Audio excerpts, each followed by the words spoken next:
네.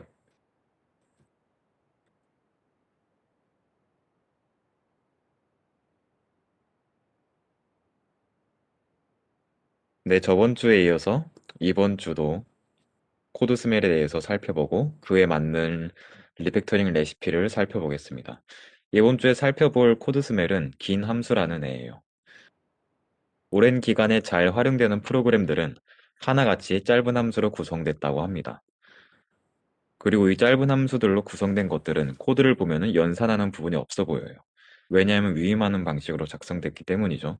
함수를 호출하고 함수를 호출하고 함수를 호출하고 함수를 호출하고 함수를 호출하고 그런 형식으로 구성이 되어 있죠. 그렇게 간접 호출을 효과는 코드를 이해하고 공유하고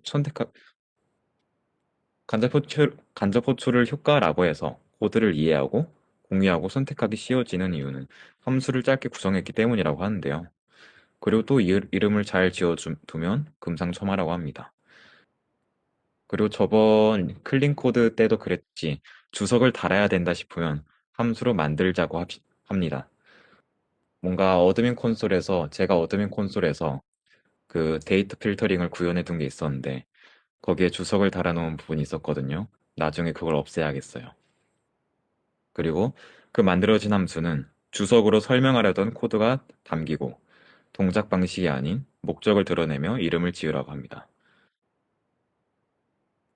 그리고 그러한 함수로 묶는 코드는 한 줄일 수도 있고 여러 줄일 수도 있다고 합니다. 심지어는 원래 코드보다 길어지더라도 함수로 뽑자고 합니다. 여기서 함수로 묶는 것의 핵심은 함수의 목적과, 그러니까 함수의 이름과 실제 함수 내부의 구현 코드의 괴리감이 얼마나 큰가입니다.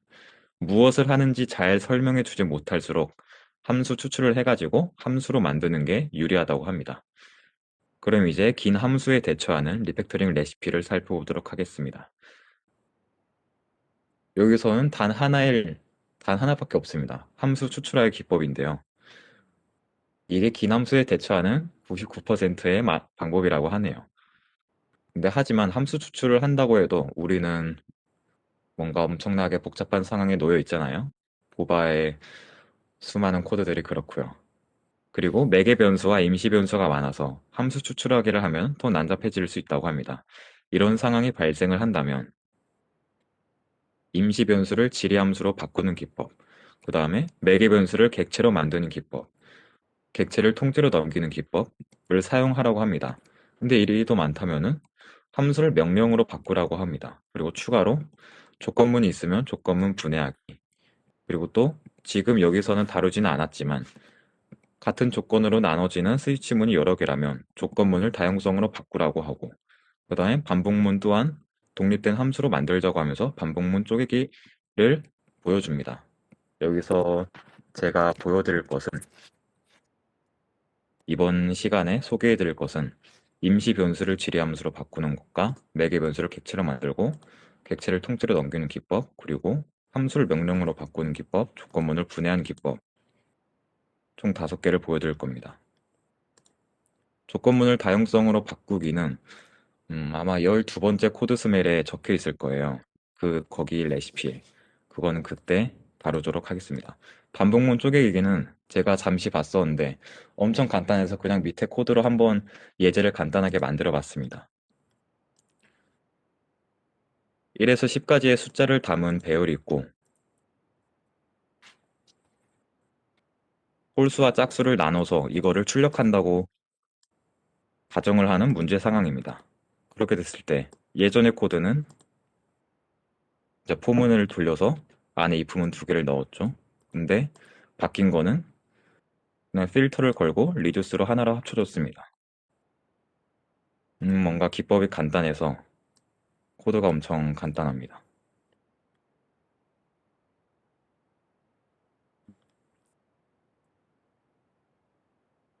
함수 추출하기 기법은 전에 봤었으니까 건너뛰도록 하겠습니다. 지금 볼 거는 함수 추출하기 전에 매개 변수와 임시 변수가 많을 때 쓰는 방법입니다. 그 중에 첫 번째로 임시 변수를 지리 함수로 바꾸는 기법입니다. 그냥 대충 게터로 만든다는 뜻입니다. 임시 변수를 쓰는 이유는 함수 안에서 어떤 코드의 결과값을 뒤에서 참조할 목적으로 쓰는다. 이렇게 말이죠. 퀀티티 곱하기 아이템 프라이스를 해서 곱해서 나온 계산값으로 베이스 프라이스라는 임시 변수를 사용하고 이거의 분기값에 따라서 반환하는 값이 달라집니다. 아무튼 이렇게 임시 변수를 사용해서 좋은 점은 값을 계산하는 코드, 그러니까 퀀티티 곱하기 아이템 프라이스를 줄일 수 있다는 것이고, 그리고 변수의 이름으로 이 값이 도대체 어떤 의미를 가지는 건지 설명을 할 수 있습니다. 하지만 이렇게 임시 변수를 사용하는 것보다 함수로 만들어서 사용하는 편이 더 나을 때가 많다고 합니다. 그리고 긴 함수의 어떤 부분을 별도의 함수로 추출을 할 때 변수들을 각각의 함수로 만들면 쉬워진다고 합니다. 왜냐하면 그 추출한 함수에 임시 변수를 전달할 필요가 없기 때문이죠. 이 기법의 절차는 다음과 같습니다. 변수가 사용되기 전에 값이 확실히 결정되는지 아니면 임시 변수를 사용할 때마다 로직이 달라지는지 확인을 해보고 읽기 전용으로 만들 수 있는 건 읽기 전용으로 만들고, 그러니까 바나 let 키워드가 붙은 거는 콘스트로 한번 바꿔보라는 얘기겠죠. 그 다음 테스트를 하고, 그 다음에 변수 대입문을 함수로 추출한 다음에 테스트를 하고 잘 된다면 변수를 제거합니다. 다음에 예제입니다. 오더 클래스가 있고 프레이스 게터가 있습니다. 첫 번째로 일단은 읽기 전용으로 만들어 봅니다. 바 키워드로 선언되어 있던 베이스 프레이스를 컨스트로 변경을 해서 컴파일 에러가 나는지 확인을 해봅니다. 근데 여기서는 엄청나게 간단한 코드니까 컴파일 에러는 안 났습니다. 그 다음에 두 번째로 게터로 추출합니다. 퀀티티 곱하기 아이템 프라이스 값을 베이스 프라이스라고 하는 게터로 추출을 해서 임시 변수에 베이스 프라이스 게터를 대입을 했습니다.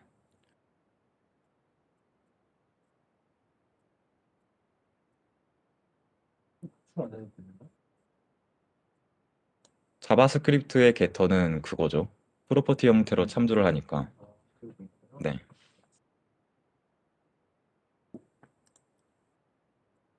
그 다음에 변수를 인라인합니다.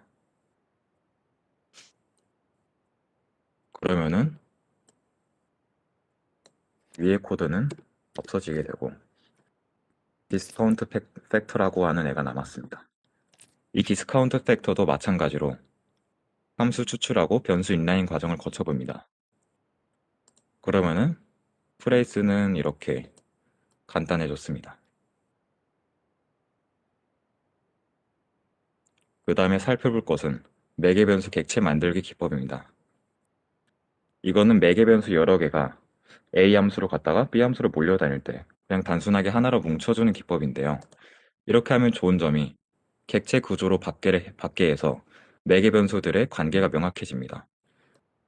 그리고 저자가 말하길 코드를 더 근본적으로 바꿔준다고 합니다.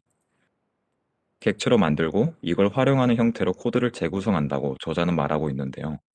객체에 담길 데이터에 공통으로 적용되는 동작을 추출을 해서 함수로 만들 수도 있고 아니면 클래스로 만들 수도 있다고 합니다. 그렇게 되면은 이제 도메인이 간결하게 정의가 되면서 이 해당 코드에 대한 개념을 다시 그릴 수 있다고 합니다. 그리고 이 모든 것을 시작은 매개 변수들을 하나로 뭉쳐주는 것입니다. 절차는 간단합니다. 객체로 만들고 테스트하고 객체를 넘기도록 수정한 다음에 테스트합니다.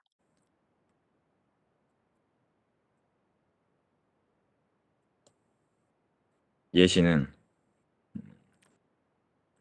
그냥 온도 측정 값이 있는 배열에서 정상 작동 범위를 벗어난 것이 있는지 검사하는 코드입니다. reading outside range에서 스테이션과 민과 맥스를 받고 있죠. 그리고 그것을 호출하는 곳에서 이 세 개를 매개 변수로 넣어주고 있고요.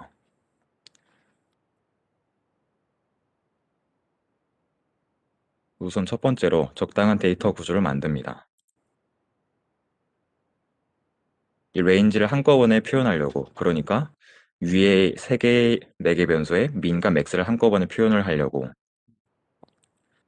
넘버 range라는 클래스를 만들어서 이 reading outside range에 range 객체를 넘기도록 수정을 합니다.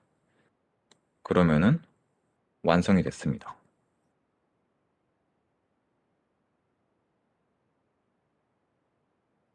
다음에 살펴볼 것은 객체 통째로 넘기기입니다.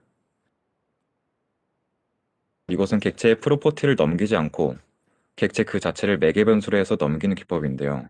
아까 위에 거랑 다른 점은 아까 위에 거는 그냥 아무렇게나 널브러져 있는 매개 변수들을 묶어서 하나의 의미를 부여해주는 덩어리로 만들었다면 이번 거는 이미 하나의 덩어리인데 그것을 나누어서 프로퍼티를 넘기던 것에서 그냥 객체를 그대로 넘기라는 것입니다. 절차는 다음과 같습니다. 매개 변수를 원하는 형태로 받는 함수를 만들고 새 함수의 본문에서는 기존 함수를 호출하고 그 다음에 기존 함수를 호출하는 곳에서는 새 함수를 호출하도록 변경하고 다른 리팩터링 기법과 마찬가지로 원래 함수를 인라인 처리한 다음에 그 다음에 함수 이름을 바꾸고 그것도 반영해 주는 것입니다. 예시를 보겠습니다. 예시는 이렇게 나누어져 있고요.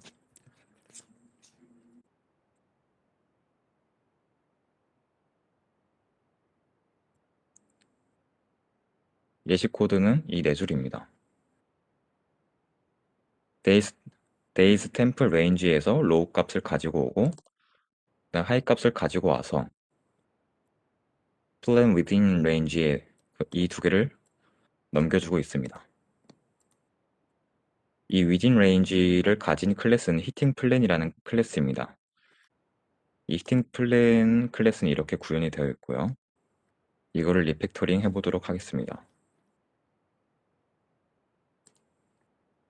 이 range 객체에 low 값과 high 값을 건네지 말고 range 객체 그 자체를 건네게끔 만드는 겁니다.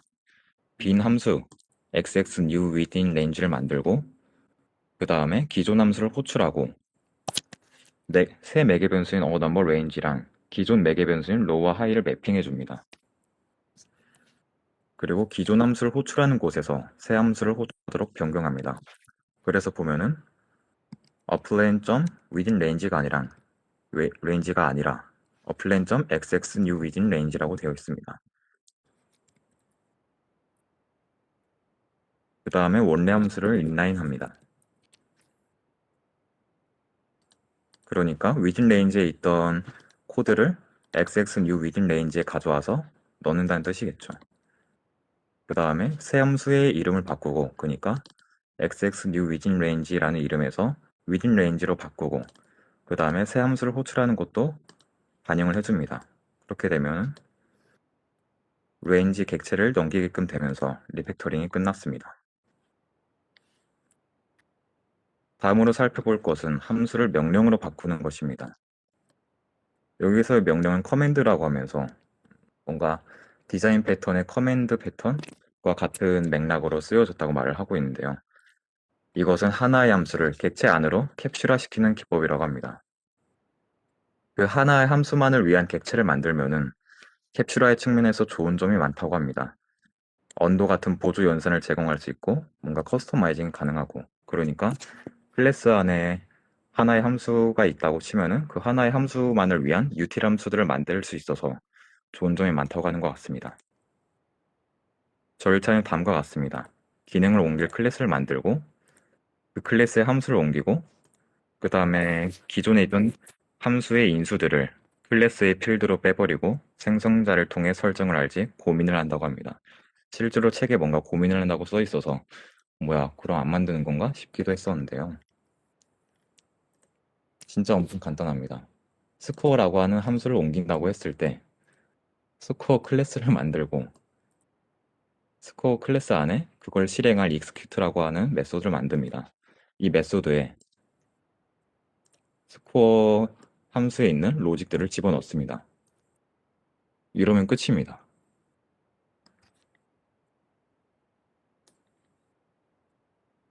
다음에 볼 것은 조건문 분해하기입니다. 복잡한 조건부 로직은 프로그램을 복잡하게 만드는 가장 흔한 원흉이라 합니다.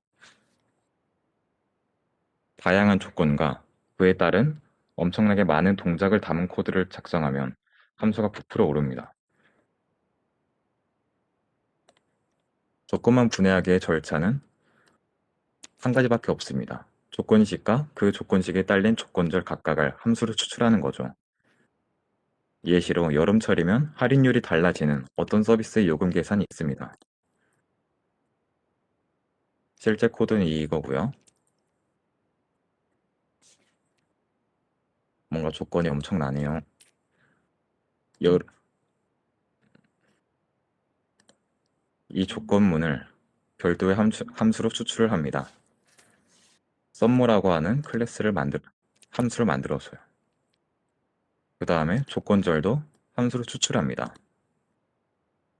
그래서 살펴보면은 썸모랑 썸모 차지랑 레귤러 차지가 만들어져 있습니다.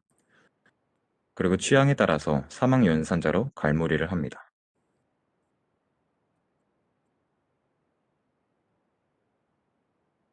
이번 리팩토링 기법들을 보고 느낀 것들은 뭔가 리팩토링은 함수의 호출부만 보고 무엇을 하는지 알 수 있게끔 맥락을 부여하는 성질도 갖고 있다라는 생각이 들었습니다. 그러니까 뭔가 프로그래밍의 본질적인 것을 다루는 느낌이라고나 한달까요? 이제 거기서 저는 또 다른 고민이 들었습니다. 그러면 소프트웨어 전체 시스템의 어느 부분에서 이해하기 쉽게끔 맥락을 부여하면 좋을까라고요. 그러니까 우리가 리팩터링을 해야 된다고는 하지만 어디를 중점적으로 해야 될지는 뭔가 갈피를 못 잡고 있잖아요. 실제로 저도 그렇고요. 이제 그래서 그거에 대한 고민을 조금 했었는데 그렇게 해서 나온 결론은 무엇이냐면 그 어느 부분은 엔트리 게이트를 기준으로 하면 되지 않을까였습니다. 그러니까 기능 구현이나 유지 보수를 할 때 맨 처음에 들어가서 보는 파일이요. 뭔가 펑션스 쪽에서 기능 구현을 할 때 적어도 카드와 카드 로직에 관한 기능 구현을 할 때는 카드 컨트롤러를 먼저 들어가서 보잖아요. 그러면 이제 그 카드 컨트롤러가 엔트리 게이트가 되겠죠. 그리고 프론트엔드 쪽에서는 라우터에 정의되어 있는 컴포넌트일 것이겠고요.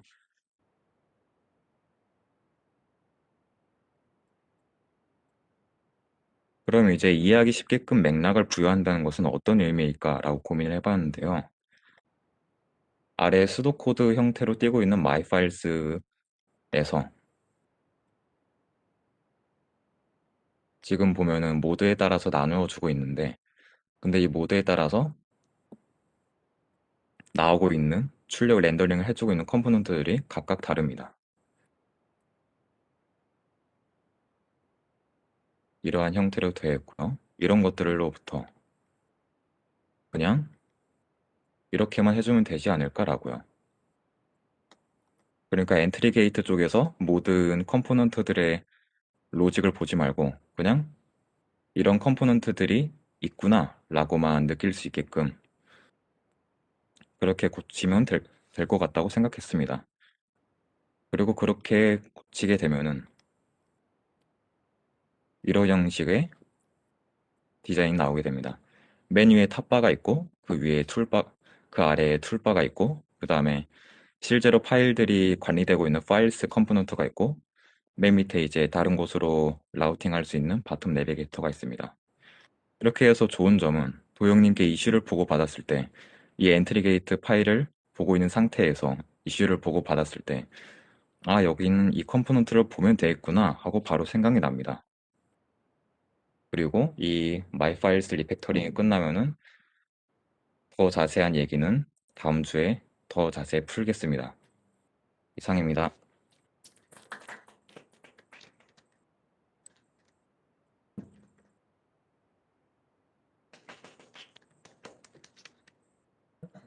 마이파이즈에서 그러면 이렇게 컴포넌트만 남길 수 있어요? 네, 이렇게 한 다음에 각각의 컴포넌트에서 로직을 정의를 하는 거죠. 그러니까 셀렉트일 때는 이런 디자인을 띄우고, 뭐, 서치 모드일 때는 이런 디자인을 띄우고, 안에서 분기가 있으면 괜찮을까요? 적어도 그게 더 낫지 않을까요? 위에서 초기 마이파일스 형태는 뭔가 셀렉트일 때 보여주는 곳이 어떤 특정한 것들만 있고, 그러니까 모든 컴포넌트들을 그냥 막 이랬다가 저랬다가 해요. 예, 좀, 이러면 툴바 안쪽에서 분기가 생기잖아요. 그렇죠. 파일스 안쪽에서 네. 뭐가 괜찮을지 모르겠네요.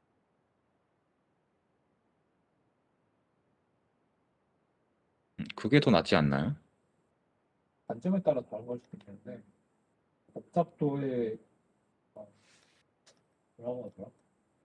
단일책임 원칙이라는 관점에서는 그 코드 안에 분기가 있으면 걔는 두 가지 이상 역할을 하는 코드다 라고 보는 관점이 있어가지고 어, 저도 거기에 대한 답은 없는데 그런 관점은 좀 봤던 것 같아서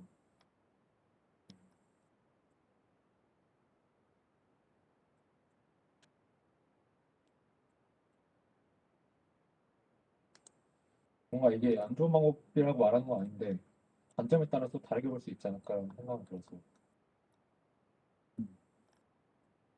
사실 제가 다 이렇게 만들려고 했거든요. 근데 뭔가 또 안쪽이 복잡해지면 그거대로 또 문제가 있어가지고 백엔드 코드긴 하지만 어?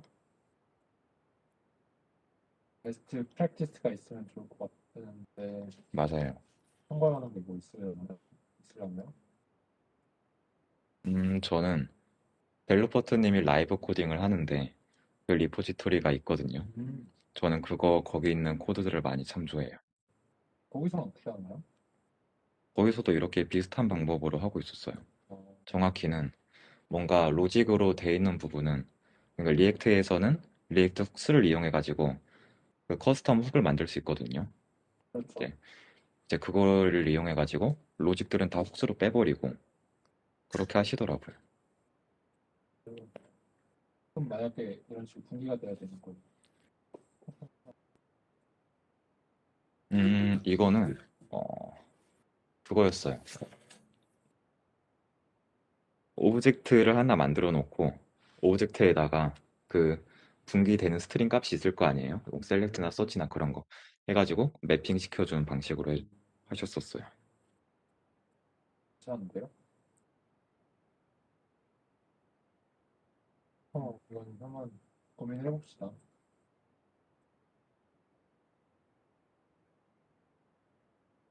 저보단 잘하시겠죠. 근데 그냥 이런 관점에 대해서 궁금했어요. 어떻게 생각하시고 계실지.